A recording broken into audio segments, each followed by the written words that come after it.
आज हम बात करेंगे खेतों की जैविक उर्वरा शक्ति की वापसी के बारे में। क्या ये हो सकता है?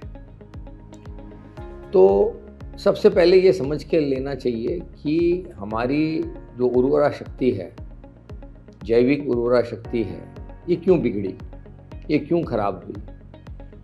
तो इसका पहला कारण एक नज़र में आता है कि पिछले 50-70 वर्षों में हम लोगों ने रासायनिक खाद, जो नमकीला, एक जिसको हम इनऑर्गेनिक इलेक्ट्रोलिटिक केमिकल फर्टिगेशन कहते हैं, उसका उपयोग करना शुरू किया। जैसे कि हमारे डीएपी है, जैसे हमारा पोटैश है, जैसे हमारे यूरिया है। तो ये जो खाद हमने इस्तेमाल करना शुरू किए और इसके साथ साथ हम लोगों ने जो कीटनाशक दवाइयाँ हैं, जैसे हम पैथोजन को मारने के लिए फंगीसाइड यूज़ करते हैं, हम इंसेक्टिसाइड यूज़ करते हैं, साथ साथ में हम आजकल अब वीडीसाइड यूज़ करने लग गए हैं, हर्बिसाइड यूज़ करने लग गए हैं। तो ये सारी केमिकल दवाइयों का और केमिकल रासायनिक खतों का एक परिणाम हुआ है कि हमारी जैविक शक्ति क्षीण हो गई है, मर गई है।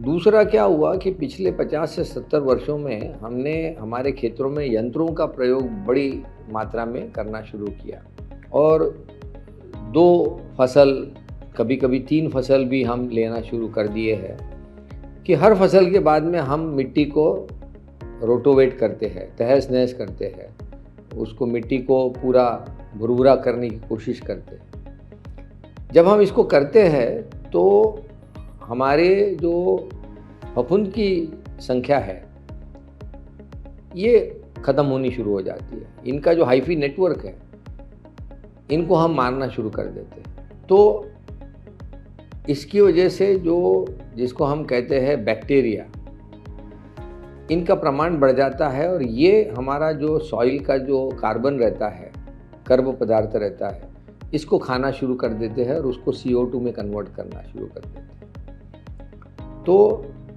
इस वजह से हमारे खेतों में कर्ब पदार्थों की कमी होते गई, हमारे खेतों में जीवों की संख्या कमी होते गई और हमने जो ज़मीन में से पानी निकाला, इसमें नमक का परिणाम भी ज़्यादा होता है, जिसको हम TDS कहते हैं, टोटल डिसॉल्व सॉलिड्स।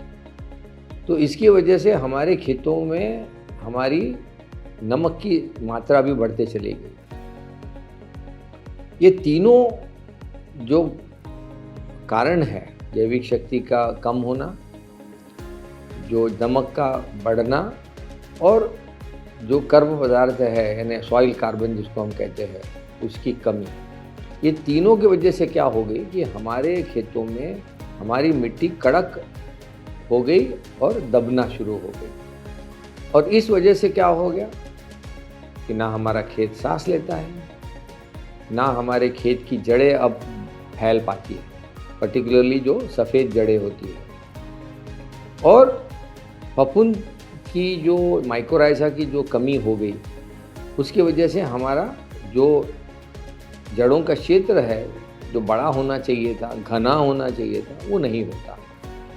तो पोषण लेने की ताकत, पानी लेने की ताकत कम पड़ने लग गई। और इसका इंजाम क्या हुआ आपके लिए? ये हुआ कि आपके खेतों में जो अंकुरण की शक्ति है वो कम होती गई। आज 100 बीज में से 70-75 ही पौधे निकल पाते हैं और 1 महीने के बाद जिंदा रह पाते हैं। इसका मतलब एकदम साफ है कि 25 से 30% ज़मीन आपकी खाली रह गई। एक बहुत बड़ा नुकसान हुआ। अब इस उर्वरा शक्ति को, इस जैविक शक्ति को हम बढ़ा सकते हैं क्या हम हमारे पौधों की संख्या 70-75 की जगह 95% से ऊपर लेके जा सकते क्या? यही है हमारा सबसे बड़ी चुनौती कि हम हमारे ज़मीनों की उर्वरा शक्ति पहले जैसी कर सकते हैं क्या? उसके अंदर कर्ब पदार्थ का जो प्रपोर्शन है वो बढ़ा सकते हैं क्या, इनकी जीवों का निर्माण कर सकते हैं क्या।